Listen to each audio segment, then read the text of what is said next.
Bom dia, pessoal. Bom dia, 7 horas em ponto. Hoje é dia 11 de abril de 2025. Nós estamos começando mais uma edição do seu Desperta ICL. Nessa sexta-feira, né, que começou muito agitada, porque tem muita coisa acontecendo, o mundo não para. Eu me lembro muito bem que antigamente, tempo do governo Sarney, você provavelmente nem era nascido ainda, o Brasil parava na quarta-feira à noite, a quinta era o dia dedicado aos boatos, e na sexta-feira os jornais produziam manchetes sobre temas variados, porque não havia o que falar, né? O Brasil entrava num estado de calmaria. Mas hoje, hoje não tem sábado, domingo, feriado, não tem nada. E a bomba do dia é que a oposição conseguiu, ou ao menos diz que conseguiu, as 257 assinaturas necessárias para aprovar o requerimento de urgência desse projeto indizível de anistia para o Bolsonaro, que usa os bagrinhos, os tais patriotários, como uma espécie de isca para que a sociedade morda essa proposta indecente, né? Que vai, enfim, se começar a tramitar, se for aprovada, parece que tem votos suficientes na Câmara, se passar pela CCJ do Senado, se passar depois pelo Senado, se não for vetado por Lula, tudo isso tem ainda um grande potencial de provocar um abalo na nossa institucionalidade, se não agora, pelo menos lá no futuro, mas agora especialmente, né? Porque vocês já pensaram o que é, no final disso tudo, está aí a elegibilidade do Bolsonaro em 2026. Como se sabe, ele está condenado já pela Justiça Eleitoral e está respondendo a um inquérito no processo criminal que essa legislação sobre anistia pode, se aprovada, cancelar, né? E aí o quadro político brasileiro ficaria bastante indefinido. O fato é que parece que o Bolsonaro está gostando da situação que ele está criando com essa história toda, tá? O mote causou uma grande sensibilidade e causa empatia, porque algumas situações são mesmo, né, de a gente ter pena.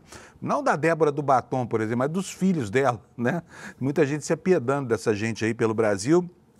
Enfim, a campanha é uma campanha vigorosa, a direita tem o controle das redes sociais, está formando opinião por aí que vai empurrando esse processo para frente. Chegou agora o momento, depois do blefe da semana passada, né, da trucada, sem carta na mão, do Sóstenes Cavalcante, que é o líder do PL, agora parece que é sério, a oposição conseguiu os 257 votos. E o que fazer com isso? Está na mão do Hugo Mota, pautar ou não. Mas o Hugo Mota é um sujeito que tem uma atuação dúbia, né? A gente, como viu ontem, anteontem, pelas atitudes dele lá, cancelando uma sessão na Câmara para beneficiar a tramitação daquele processo indecente contra o Glauber Braga, o Hugo Mota não está aí para brigar com ninguém do Centrão, né? Agrupamento político do qual ele faz parte. Então, muito possivelmente, nós vamos ter nos próximos dias uma batalha retórica para explicar aí uma mudada, uma guinada de posição e a falência dos acordos que ele fez com o governo na tentativa de construir um ambiente de hegemonia, né? Se não de unanimidade que circundou a sua eleição para a presidência da Câmara. Essa é uma das coisas do dia de hoje. Gente, agora nós tivemos também no campo do futebol, um espetáculo terrível ontem. 2 pessoas mortas. Eu vou até chamar o Alex mais cedo um pouquinho do que estou acostumado aqui. Alex, bom dia. O que foi que aconteceu ontem? Conta pra gente. Bom dia, Panuso. Bom dia, chat. Infelizmente eu acordei com essa informação. Ontem, no jogo Colo-Colo e Fortaleza pela Libertadores, antes do jogo teve uma confusão na entrada de alguns torcedores. Onde foi o jogo? Foi lá no Chile, no campo do Colo-Colo. E a polícia conta que uma viatura atropelou uma menina de 18 anos e um menino de 13 anos que eles veio a óbito. Nisso, infelizmente, a Conmebol não fez nada e teve jogo que rolou a bola normal. Peraí, vamos por partes, Alex. Boa. Quer dizer, nós tivemos uma confusão decorrente dessa confusão, acontece um atropelamento por uma viatura policial, parece que uma marquise esmagou também essas 2 pessoas que morreram, né? Sim. E aí a Conmebol fez que não era com ela. Não, vamos fazer o jogo, tudo normal, beleza, vai para o campo, é isso? Isso. A Conmebol não se manifestou e falou, vai ter uma partida normal.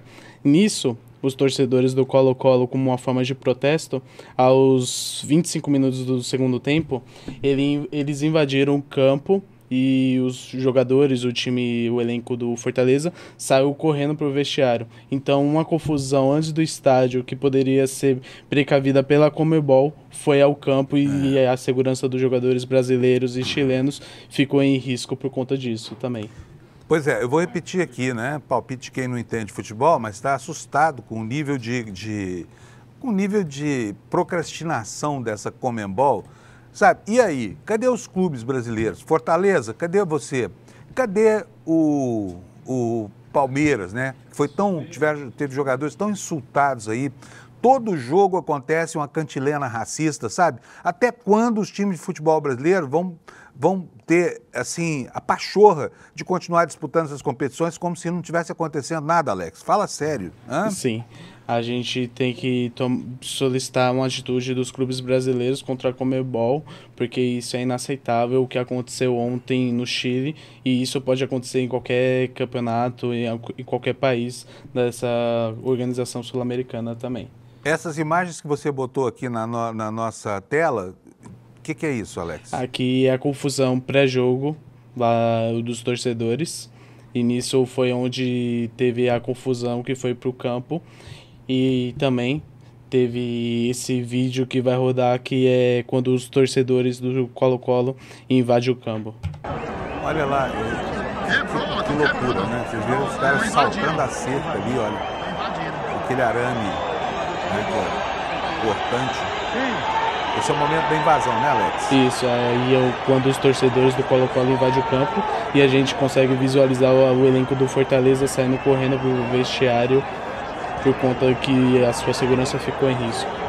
Que situação, já pensaram, gente? Um time brasileiro sai para jogar lá fora uma partida da Libertadores, esse campeonato aí, não é isso? Isso, ontem às 7 horas da noite. Enfim, todo esse ambiente, 2 mortes antes do jogo, aí essa confusão aos 25 minutos do segundo tempo, né? O jogo já estava bem encaminhado. E como é que terminou isso? Qual foi o placar? Teve placar no final? O jogo foi suspenso? O jogo foi suspenso por 1h30, porém a Conmebol queria retomar o jogo, mas por conta do acontecimento e tudo, a partida foi cancelada e agora a cúpula da Conmebol vai verificar o que ocorreu para denunciar o que aconteceu, os times e também todo o interno da organização que causou toda essa confusão também. Tá, agora quem ganhou o jogo? Teve um placar final? Não, 0-0. Foi cancelado e eles vão verificar o que vai ocorrer nas próximas. Pois é. Então tá aí para vocês. A gente pouco fala de futebol aqui, mas a gente sempre reserva um cantinho aqui, né, para o Alex informar a gente sobre o que está acontecendo. E o que me espanta é o seguinte, eu mesmo não gosto de futebol, acho que faz parte do rol dos assuntos do dia aí. Afinal de contas, a gente precisa saber de tudo, é para conversar com um colega de trabalho, poder saber por que um está tirando sarro do outro. Agora, faz muito tempo que nessas partidas da Libertadores, conduzidas pela Conmebol, a gente não tem motivo nenhum para achar graça em nada do que acontece. Racismo, mortes, atropelamentos. Pergunto, e aí, galera, cadê vocês, diretores de clube? Cadê a dignidade de vocês? Não tem? É isso que vocês têm para oferecer para os torcedores de vocês? É isso que vocês têm para oferecer para os jogadores? Ir para um país estrangeiro, ser acossados por uma torcida violenta, rebelde, agressiva como essa? É demais, hein, Alex? Sim. E pior é que é o seguinte, gente, olha, não vai acontecer nada, vai continuar tudo como dantes no quartel do Abrantes, né, Alex? Isso é verdade. Infelizmente, a Conmebol não vai fazer nada e vai emitir uma nota como sempre faz. Lamentamos profundamente, não sei o que mais. Beleza. Sim. O que mais nós tivemos ontem no futebol? Rapidinho, Alex? A gente teve a partida São Paulo e Alianza Lima. Abriu 2-0, porém a equipe peruana conseguiu empatar. O São Paulo perdeu a chance de ganhar, estava com 2 gols de frente, né? Isso, 2 gols de frente e conseguiu tomar um empate da equipe peruana do Alianza Lima. E para finalizar, a gente teve o Internacional 3, um hat-trick do Alan Patrick contra o Atlético Nacional na Libertadores também. Teve algumas partidas da Sul-Americana, mas para não estender muito o programa, obrigado, Panuso. Tá bom, Alex, obrigado, valeu pelas informações aqui. Vamos tocar, gente? Vamos em frente, então? Começando aqui, como a gente faz todo dia, pela meteorologia, já você vai ter a página aí na sua tela para você saber o que vai acontecer na região do país em que você mora. Praticamente todo o Brasil, à exceção dos 3 estados do sul, está tomado aí por uma zona onde estão previstas chuvas, hoje chuvas torrenciais, né? Que podem trazer muitos problemas, alagamento, deslizamento de barreira, tudo isso com o que você já está acostumado. E tem um alerta especial para essa área central aqui, olha, entre os estados de Rondônia, Amazonas, Mato Grosso do Sul. O alerta aqui, vamos ver o que é? Chuvas intensas, né? Chuvas que podem chegar a 100 milímetros por dia. irrigando aqui os rios Juruá e Madeira, que já estão lá com problema de inundação, né, na calha sul do Amazonas. Então, o pessoal dessa região aqui se acautele. E também temos um alerta aqui no Rio Grande do Sul, olha, é um alerta pequenininho aqui, é um alerta de ventos costeiros intensos. Então vai ter uma ventania aí, os gaúchos se preparem, tá? Esse alerta só para o litoral do Rio Grande do Sul. Qual é a condição? Intensificação de ventos nas regiões litorâneas, movimentando dunas de areia sobre construções na orla. Que engraçado esse alerta, é a primeira vez que eu vejo isso. A gente nunca noticiou nada parecido com isso aqui, né, Alex? Alerta de vento, de dunas se locomovendo aí pela praia. Imagina. Então, Gauchão, o INMET é sério. Vocês tomem cautela, tomem cautela. Bom, noticiário do dia, polvilhado aí por informações do Brasil, do exterior. Ontem deu chabu na volta, no amarelar do Trump, né? Porque o Trump voltou atrás, achando que com a sua brincadeira de assaltar o mundo e assustar o mundo com esse tarifaço, que iria ser fácil de reverter. Não foi. Porque ontem foi um dia de queda nos mercados e um movimento que continuou. Pode tirar da tela aí. Eu vou colocar aqui um site que eu consulto todo santo dia para a gente ver como é que está a situação das bolsas, né? Porque ontem todo mundo previu uma alta, enfim, uma alta gigantesca, muita gente comprou mesmo de baseada na baixa, aliás, tendo sido induzido pelo espetáculo de selvageria comercial patrocinado pelo presidente dos Estados Unidos.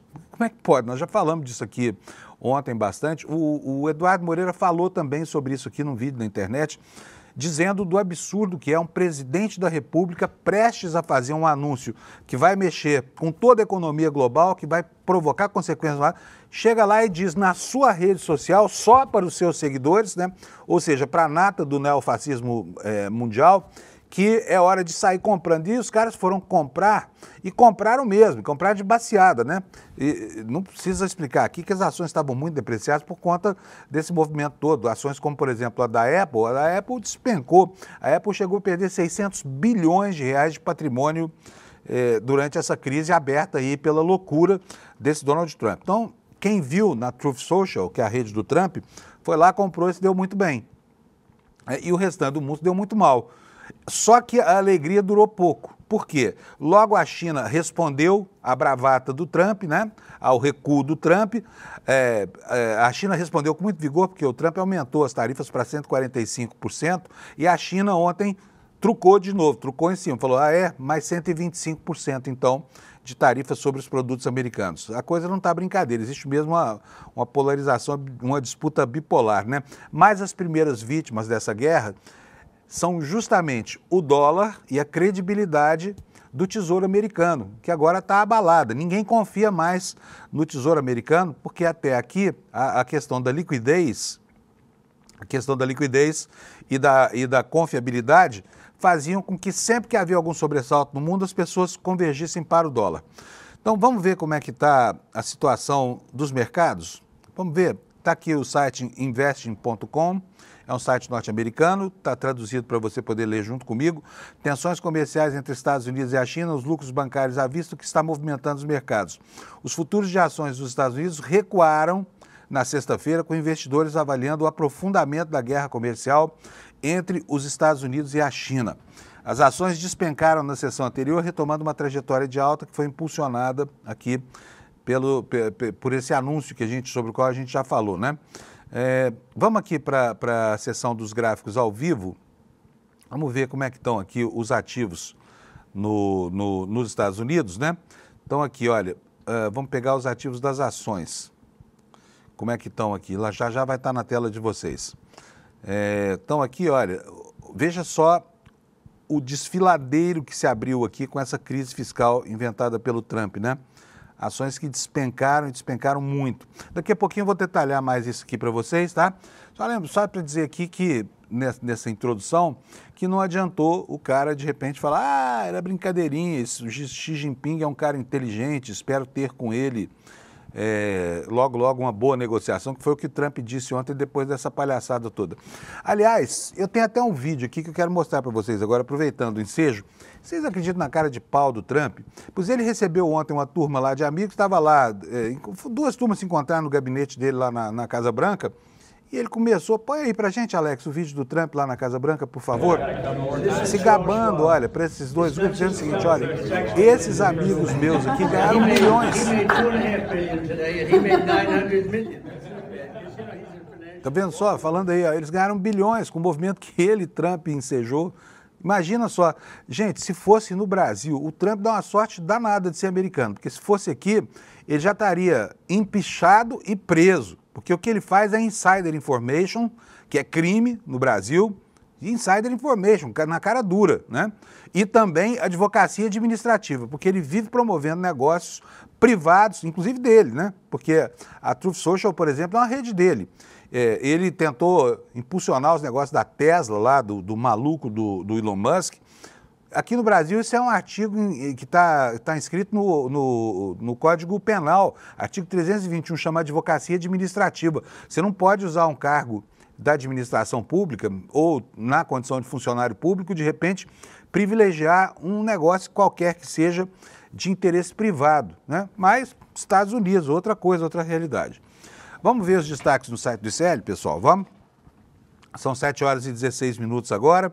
Aqui está a capa do site do ICL, site ótimo que você deveria se acostumar a consultar logo que levanta, porque aqui está uma síntese, uma visão panorâmica do que aconteceu com o mundo, e a nossa manchete não poderia ser diferente, né? Em nova resposta a Trump, a China eleva tarifas de produtos dos Estados Unidos para 125%. E o presidente chinês Xi Jinping fez um apelo à União Europeia para que resista, junto com a China, a essa loucura do presidente americano. Vamos dar uma olhadinha, uma espiada aqui na matéria para ver o que ela diz? Em nova resposta a Trump, China eleva tarifas. A China anunciou nesta sexta, portanto hoje lá, porque o dia para ele já terminou, né, que aumentará as tarifas sobre produtos dos Estados Unidos para 125%, aprofundando ainda mais a guerra comercial entre as duas maiores economias do mundo. Aspas, a imposição por parte dos Estados Unidos de tarifas anormalmente elevadas contra a China viola gravemente as normas comerciais internacionais, as leis econômicas e o bom senso, afirmou a Comissão Tarifária do Conselho de Estado de Pequim em um comunicado divulgado pelo Ministério das Finanças. Essa nova tarifa entra em vigor já amanhã, 0 hora de amanhã, ou seja, meio-dia para a gente aqui, tá? Quando você estiver almoçando, a China já estará tributando lá importações americanas em mais 125%, né? O presidente chinês Xi Jinping fez um apelo à União Europeia por uma resistência conjunta à intimidação em plena ofensiva tarifária dos Estados Unidos, informou a Xinhua, que é a agência de notícias oficial da China, né? Em uma reunião em Pequim com o primeiro-ministro espanhol, Pedro Sánchez, o chefe de Estado da segunda maior economia mundial destacou a necessidade de cooperação entre as potências diante da guerra comercial iniciada por Donald Trump. O curioso é que eu fui consultar aqui a manchete do jornal El País e esse assunto não está lá. Quer ver só? Já vou mostrar para vocês aqui a capa do El País. Olha, China devuelve el golpe a Estados Unidos e eleva seus aranceles al 125%. Vamos traduzir isso aqui para a gente poder ler junto. A China revidou os Estados Unidos e aumentou tarifas para 125%. Santos defendeu relações mais equilibradas entre a União Europeia e a China. Enviou uma mensagem clara de reaproximação política a Xi Jinping, tá? Vamos continuar aqui no site do ICL, porque afinal de contas nós temos um monte de coisa para falar aqui do nosso site e já estamos sabendo da informação principal, né? Aqui embaixo, olha, Rock de Combate é uma entrevista do Nazi, que é vocalista do IRA, declarando o seguinte, ó, precisamos ficar atentos para defender a nossa democracia, consciência da classe artística, né? Eles sabem o valor da verdadeira liberdade de expressão. Eles sabem o quanto custou, por exemplo, o degredo em que a extrema-direita colocou os produtores culturais do Brasil, né, durante a pandemia. Né, isolou, segregou, não estava nem aí, travou uma guerra de ódio aqui, típica mesmo de governantes fascistas, né, ao estilo do Bolsonaro, do Mussolini, que odiavam a chamada arte degenerada, né? E aqui o Nazi está chamando a atenção da gente, num vídeo, né, para o fato de que os bolsonaristas que defendem a anistia golpistas ele falou isso no show. Bolsonaristas, olha, vazem daqui do meu show, né? Vamos ver o que diz aqui o Nazi. O cantor é um dos fundadores da banda Ira, Marcos Valadão Ridolf, Nazi é o apelido dele. Tem nada a ver com nazi fascista, é com S, inclusive, tá bom, gente? Tá tranquilo mesmo depois do cancelamento de 3 shows em Santa Catarina e no Rio Grande do Sul.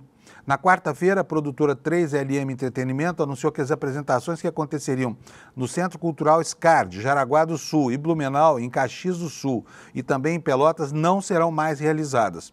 O motivo foi a interrupção de um show da banda no dia 4 de abril, quando cantava o refrão de Rubro Zorro, Nazi ouviu o público responder à frase: "O caminho do crime o atrai", com a palavra de ordem: "sem anistia para os golpistas". Quando a música acabou, Nazi foi ao microfone também se posicionar. Então um grupo pequeno de bolsonaristas vaiou. Aí o cantor interrompeu o show, passou um sabão nos que reclamavam da sua declaração. O ponto nevrálgico da fala, assinala aqui a reportagem, em tom de voz mais calmo do que usa para cantar as músicas do Ira, há mais de 4 décadas, foi o momento em que Nazi pediu para que os que chamou de reacionários e bolsonaristas saíssem do show. Tem gente que acompanha o Ira, mas nunca entendeu o Ira. Por favor, vão embora. Vão embora da nossa vida, vão embora e não apareçam mais em shows, não comprem os nossos discos, não apareçam mais, é um pedido que eu faço. O restante da matéria, você vai ver aqui no site do ICL Notícias, tá? Repito, icl.com.br. Olha, outro fato político importante é o seguinte: finalmente completou-se o processo de renovação do Ministério das Comunicações, graças ao bom Deus, né? Aquele Juscelino corrupto, notório, saiu dali abrindo espaço para que outra pessoa venha ocupar um posto tão importante. Aliás, eu nunca entendi muito bem por que esse Juscelino ficou até hoje, né? Foi preciso ele ser denunciado, né? Foi preciso ser denunciado pela Procuradoria-Geral da República para que o governo tomasse uma providência e afastasse esse sujeito nefasto de um posto tão importante, tão nobre na esplanada dos ministérios, né? E aí quem assume? Quem assume, aqui a informação também no site do ICL, é Pedro Lucas.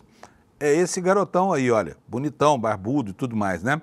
O deputado federal Pedro Lucas Fernandes, do União Brasil 45, líder da sigla na Câmara dos Deputados, será o novo ministro das Comunicações do governo Lula.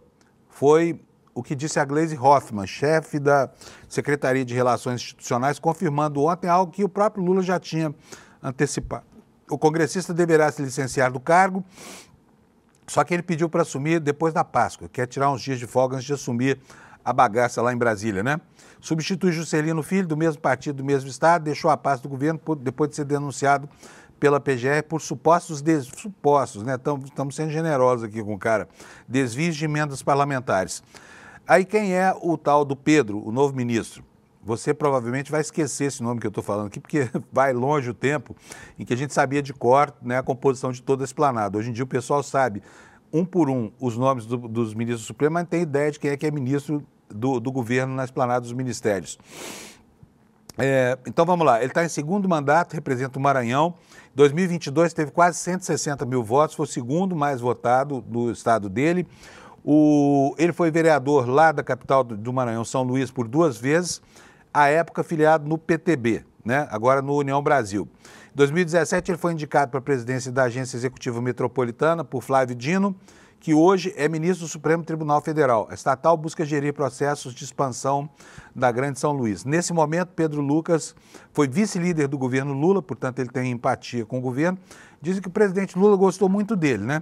Vamos esperar que o presidente Lula não tenha gostado ao ponto de mantê-lo lá se houver algum escândalo. E o pai desse novo ministro, que é jovem, né? Ele é prefeito de uma cidade chamada Arame, lá no interior do Maranhão. Né? E a matéria também conta o ambiente político em que aconteceu essa substituição, porque, como se sabe, a União Brasil já tem um candidato à presidência da República, que é o Ronaldo Caiado, lançou a candidatura no sábado, lá em Salvador, e uma ala do União Brasil, que é governista, não foi, deixou lá o Caiado falando sozinho. Né? A outra ala, a ala carlista e bolsonarista do União Brasil, apoiou, pediu para que esse ministério fosse devolvido para o Lula, né? E aqui, o que diz aqui o nosso site? O presidente já havia citado na quarta-feira quando estava em Honduras, o nome do deputado como a primeira opção para o ministério. A escolha de Pedro Lucas levou a um racha na legenda, que ficou dividida entre oposicionistas e governistas. Integrantes de um lado defendiam um maior distanciamento do executivo, já de olho em 2026, e como eu disse aqui há pouco, o partido, né, já tem um candidato autoproclamado. Pode não ter ainda o apoio formal da legenda, mas já está lá brigando por votos na condição de pré-candidato a 2026, né? E aqui a informação que eu dei agora há pouco. Olha, de acordo com aliados do Lula, o presidente gostou do deputado.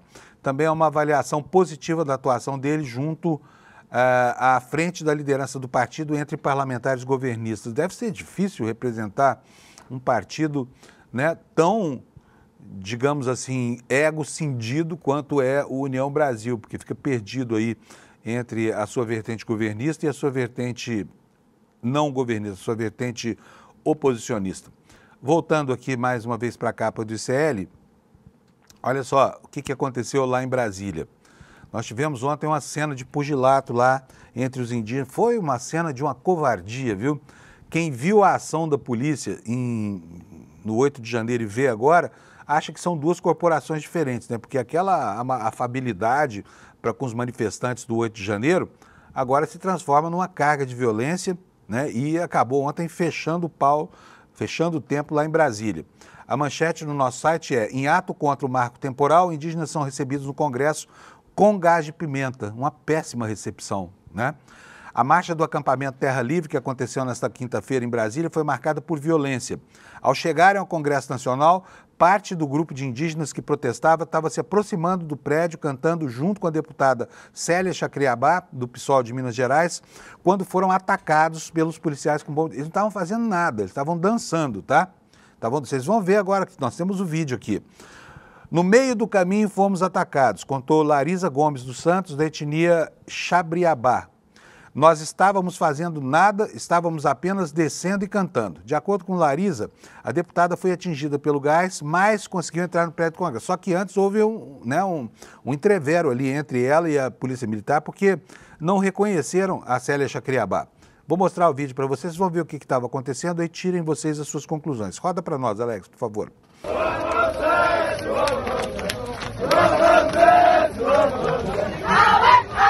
Ande dançando. Quando de repente, do nada, começam as agressões. Olha, a Célia Chacriabá está bem na comissão de frente. Olha ela aí agora, logo depois de atingida, gás de pimenta. Ela é deputada, gente. Eu sou deputada porque vocês jogam spray de pimenta em mim. Eu sou deputada. Não vai ficar assim. Meu olho tá morrendo de dor. Meu olho tá morrendo de dor. Meu olho tá morrendo. Eu sou deputada. Eu sou deputada. Eu sou federal eleita. Ela é deputada. Aí vão pedir a carteira de identidade dela.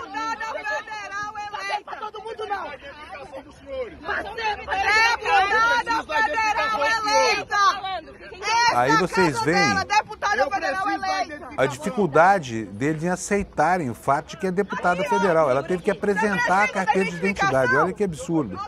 Ó, a assessora parlamentar apresentou o crachá.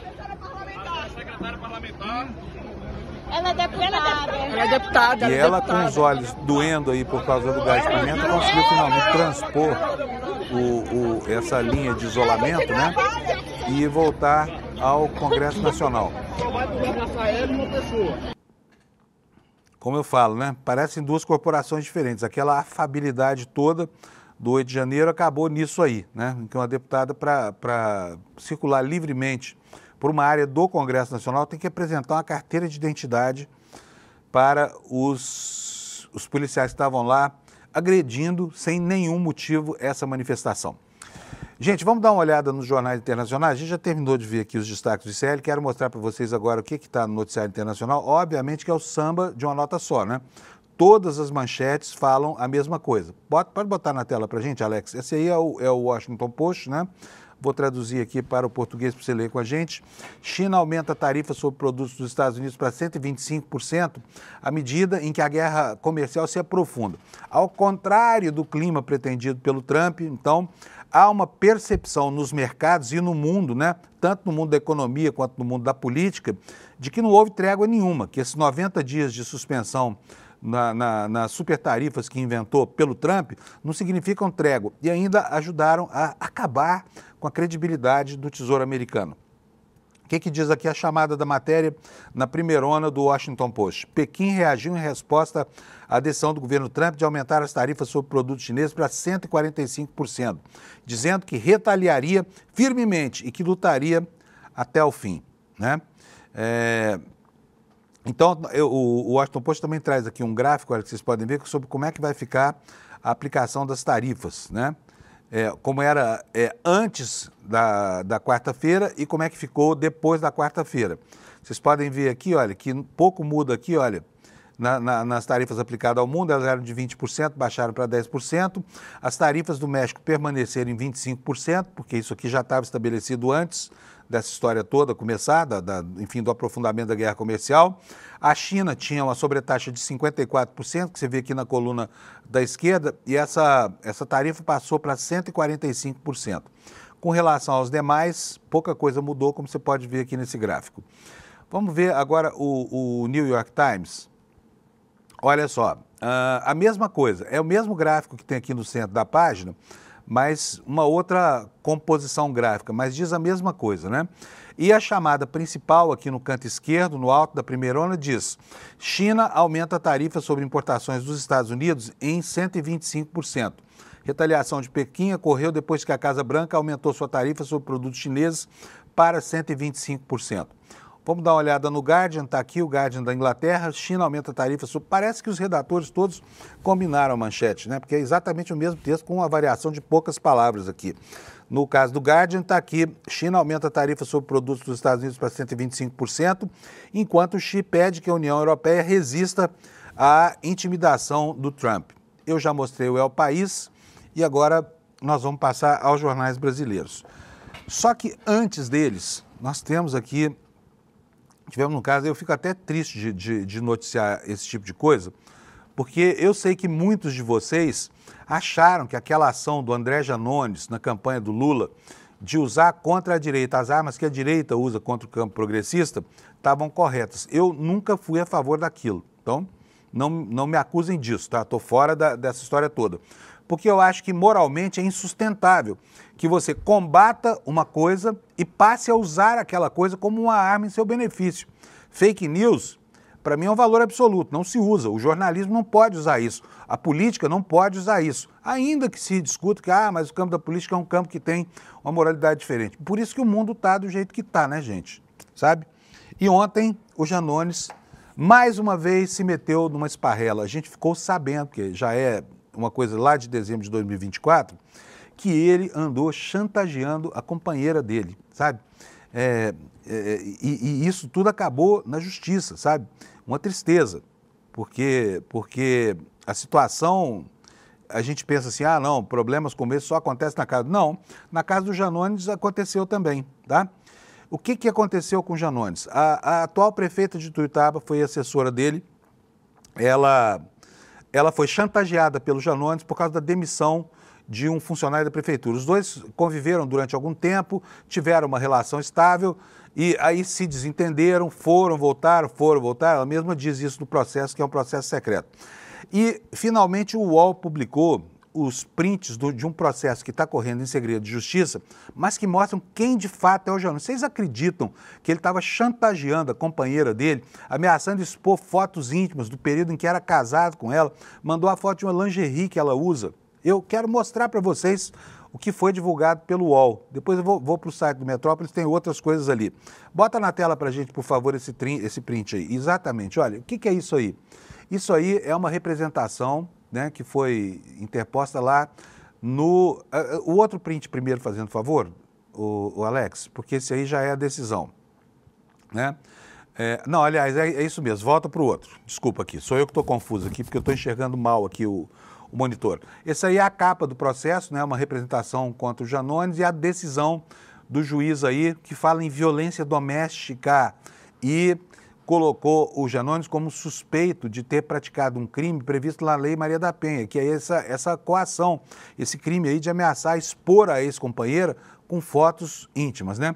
E aí, o que fala? Olha, os fatos narrados constantes do pedido inicial, número tal, né, esclarecem o quadro de violência doméstica existente, que foi demonstrada com base no artigo 5º da Lei Maria da Penha.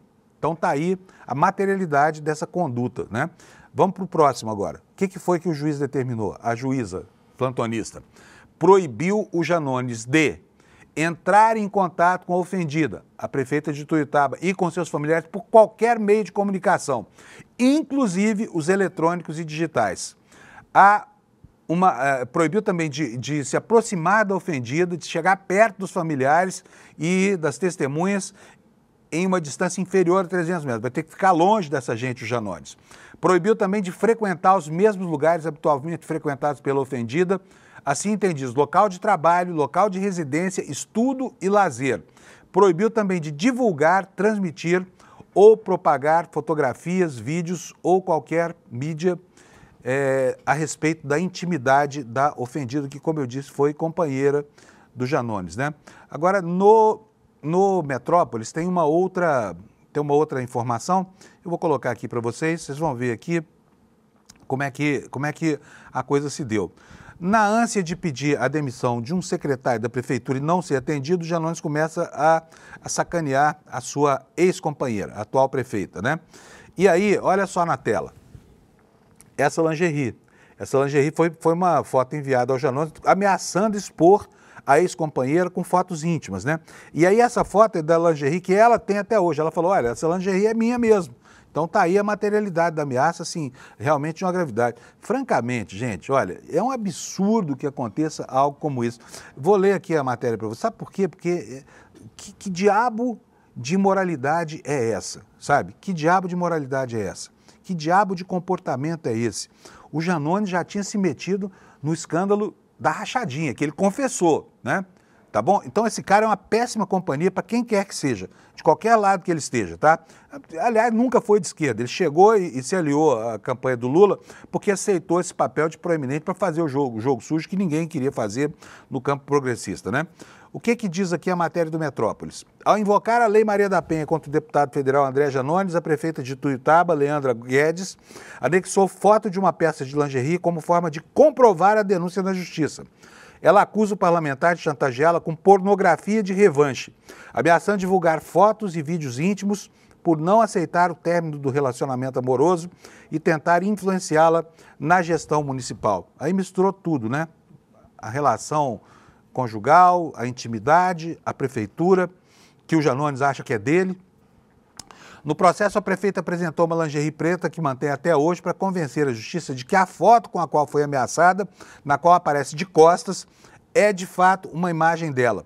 Leandra Guedes, que namorou o parlamentar entre 2014 e 2018, afirmou à justiça que a referida foto e eventuais vídeos que possam ter sido feitos por Janones não tiveram o seu consentimento. Chantagista o Janones, acossando a ex-companheira, com a intimidade do casal, né? Segundo a denúncia, a foto na qual a Leandra aparece de lingerie teria sido enviada por WhatsApp por Janones a Conrado Pereira. Quem é o Conrado Pereira? Atual secretário de Saúde de Ituiutaba. O objetivo seria fazer com que Conrado, que é aliado da prefeita, repassasse a ela o recado da chantagem. Aspas aqui, segundo Conrado, em ligação com André Janones, este disse que era para me avisar que a exposição daquela foto e de outras seria só o começo e queria acabar com a minha reputação, relatou a prefeita no processo. Então tá aí colocado para vocês que gostam da ação do Janones, mais uma faceta desse sujeito, sabe? Rachador, indecente, chantagista, sabe, chantageando a mulher. E o que ele fez depois disso? Os veículos que o procuraram não conseguiram achá-lo mais, fugiu, sumiu. Será que ele vai voltar agora dizendo que chantagear a mulher é normal, como ele fez com relação ao processo da rachadinha? Tenha santa paciência. Bom, vamos lá, gente. Voltando aqui para o noticiário, eu quero falar mais um pouco agora sobre o noticiário internacional, porque as tarifas do Trump estão tendo consequências, né? As tarifas do Trump estão tendo consequências. E tem boas matérias hoje na imprensa falando sobre as consequências exatamente disso, né? Uma delas está na The Economist, que é republicada no Brasil pelo jornal O Estado de São Paulo. Essa matéria ainda está fazendo uma referência ao clima de euforia que tomou conta dos mercados ontem, quando o Trump voltou atrás.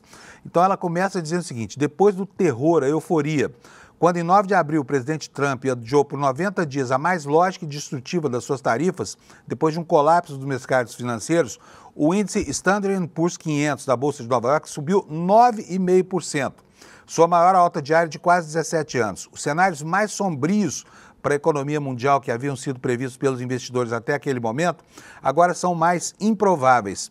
Parece que há limite para as quedas de mercado que o presidente tolerará em seu mandato. Depois dos caos que se seguiu ao anúncio das tarifas recíprocas feito por Trump uma semana antes, essa fonte de conforto para o mundo, que não é pequena, né, se fez sentir. Mas não confunda o consolo de ter evitado um desastre com boa sorte. A escalada do choque no comércio global previsto por Trump ainda é, mesmo agora, diferente de tudo que se viu na história.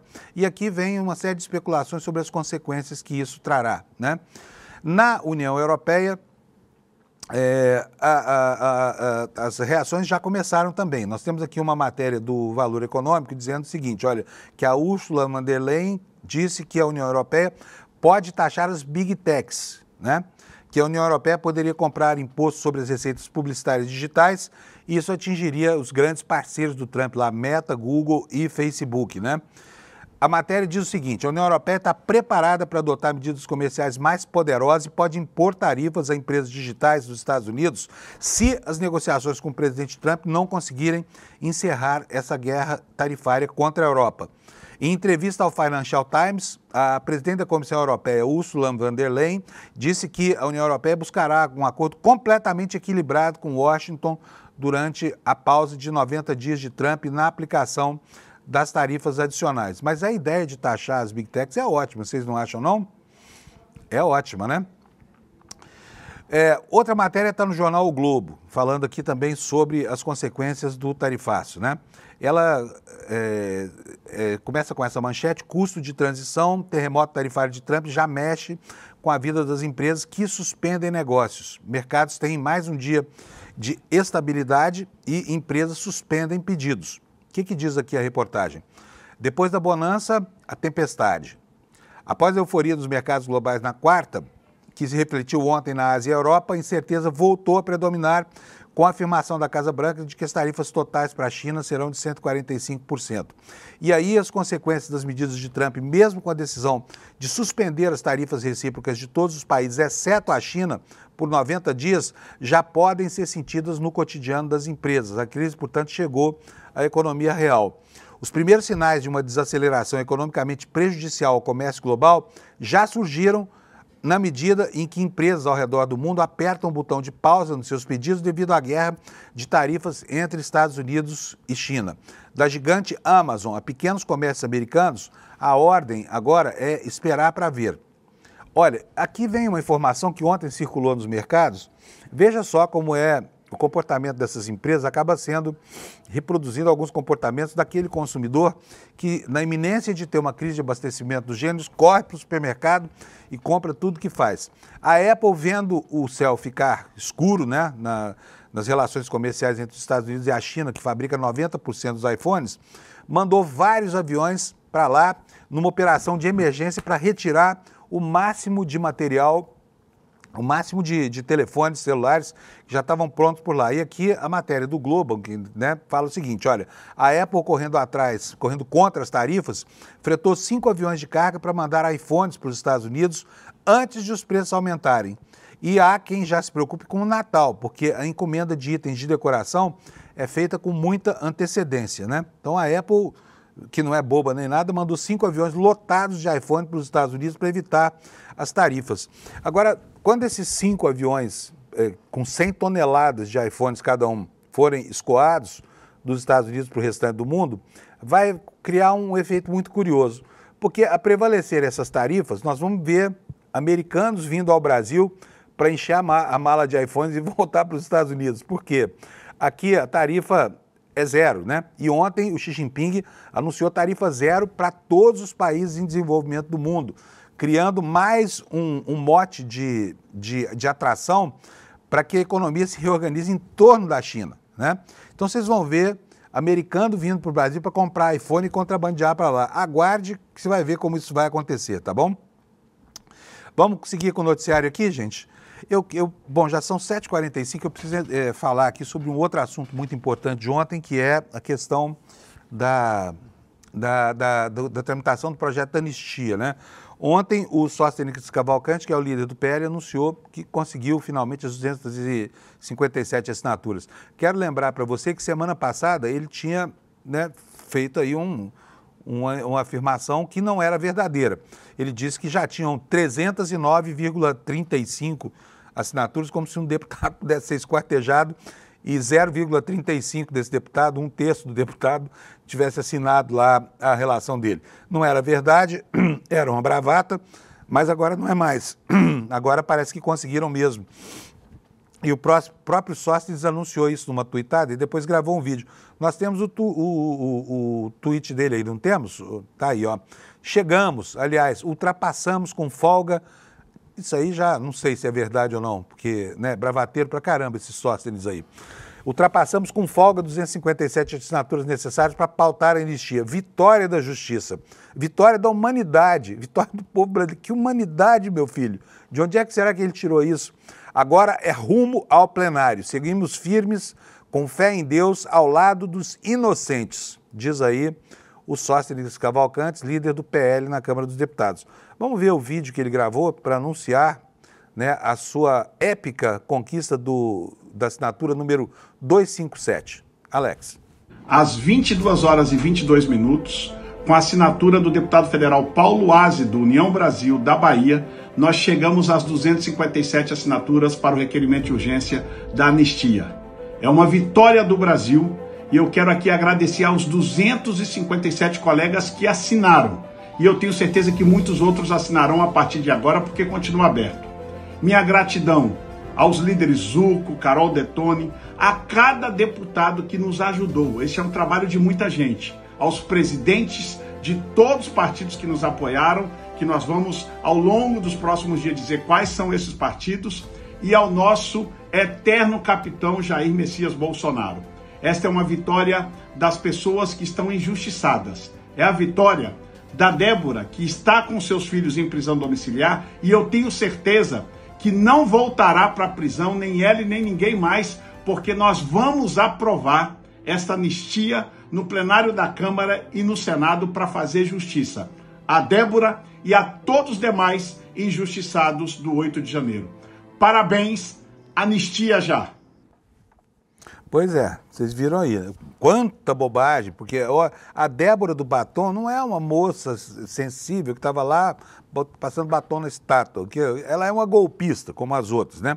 Agora, começa a tomar corpo, e o porta-voz disso foi o Hugo Mota, nos bastidores da política lá, há uma informação, inclusive, de que o Lula ficou irritado com essa proposta, não quis nem saber, mas será que a ideia é ruim?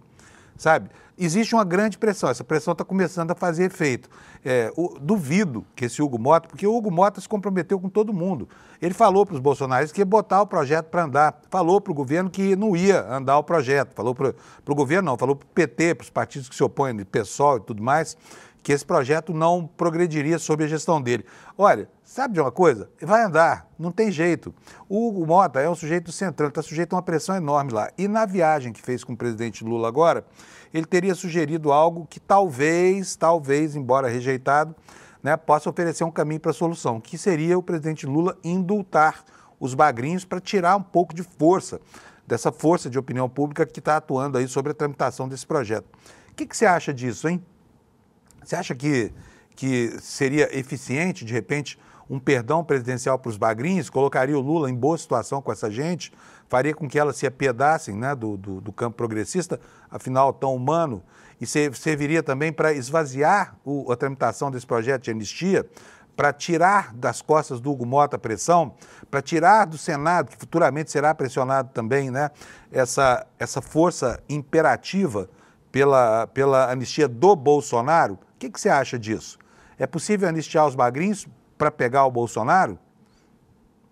Quero saber muito a sua opinião. Se você quiser falar comigo, deixa lá no direct do Instagram. A minha arroba lá é essa aqui que você está vendo aqui embaixo, ó, Panun. P-A-N-N-U-N, são 3 N's, P-A-N-N-U-N. Deixa lá sua mensagem, sou a favor, sou contra, sabe? Anistiar os bagrinhos para manter o Bolsonaro no foco da justiça, tá? E a Andresa Matais, lá no UOL, tá dando aqui pra gente informações sobre o futuro da tramitação dessa história toda. Então ele já tem lá as 257 assinaturas, conseguidas, como diz o Sósteres, às 22h22 de ontem, né? 2 vezes o número 22.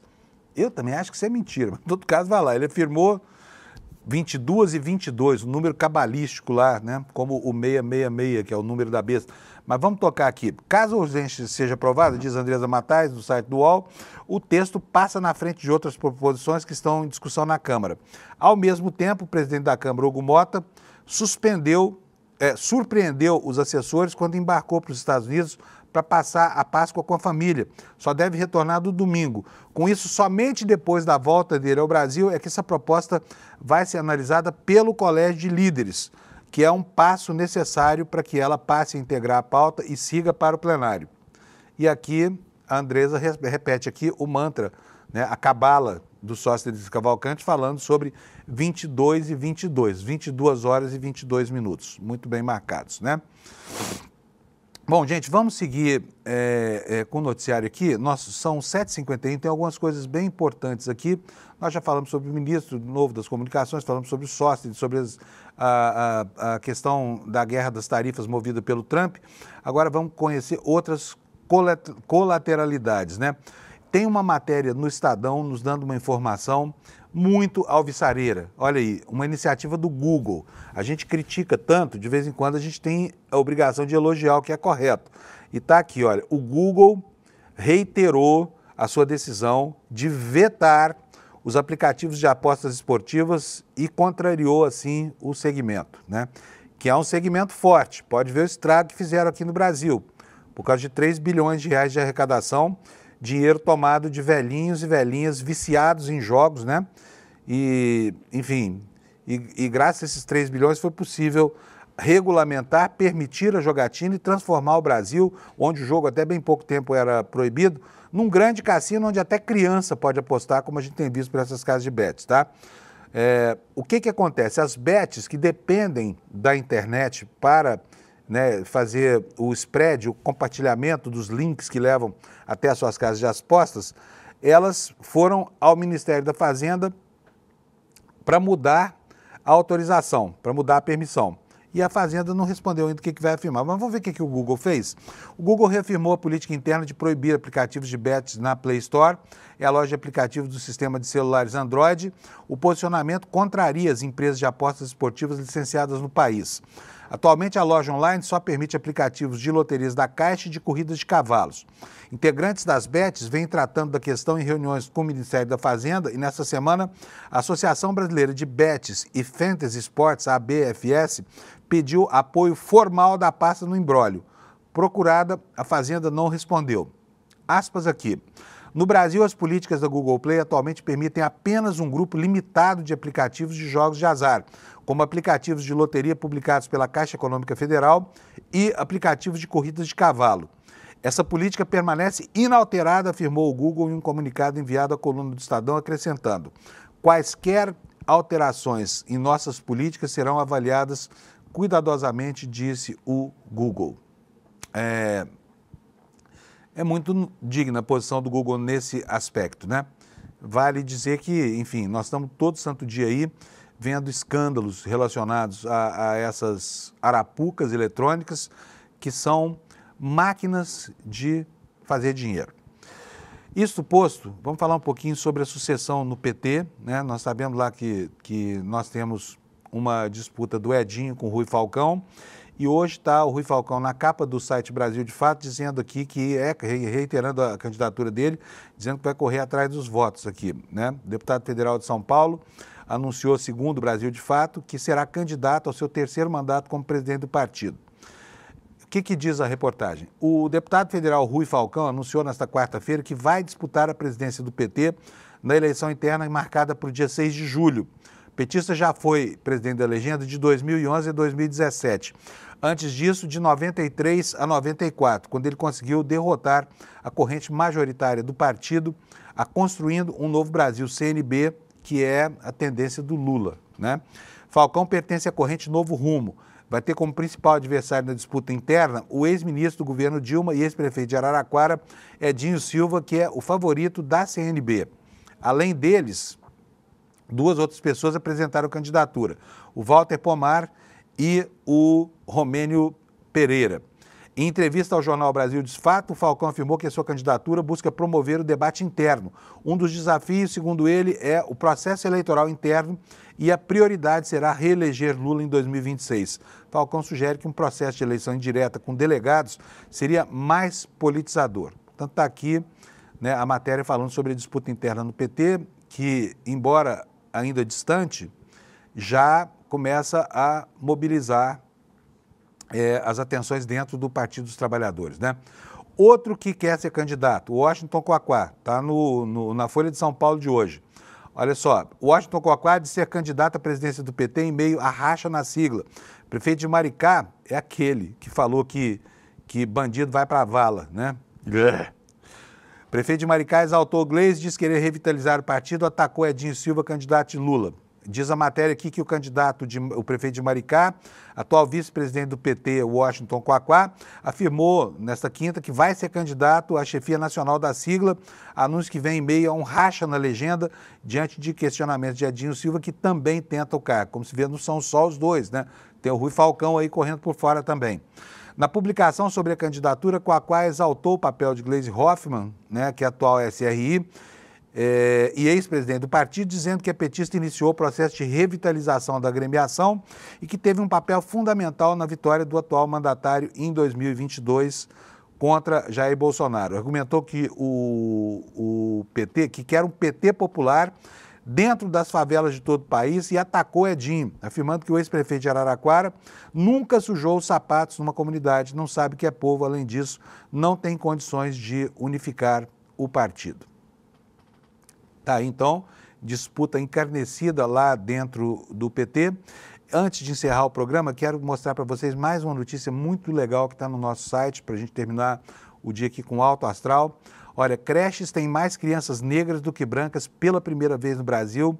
Dados divulgados nessa quarta-feira pelo Censo Escolar do MEC. Que bacana, né? Finalmente, equidade étnica nas creches brasileiras. Nada já é alguma coisa, né? Porque até bem pouco tempo atrás, é preciso lembrar que creches eram um privilégio, né, de mães ricas que podiam pagar por esse privilégio. A percentagem de crianças negras, 40,2% em creches brasileiras, superou no ano passado a de brancas, que são 38,23%, pela primeira vez na história. Dados divulgados na quarta-feira pelo Censo Escolar de 2024 do MEC. Nas creches públicas, especialmente, houve maior elevação de crianças negras. Elas passaram de 38% para 45%. De acordo com a especialista Mariana Luz, diretora executiva da Fundação Maria Cecília Souto Vidigal, uma entidade que atua pelos direitos da infância, trata-se de um percentual significativo e importante. Gente, era isso. Os principais destaques do começo do dia de hoje estão dados para vocês.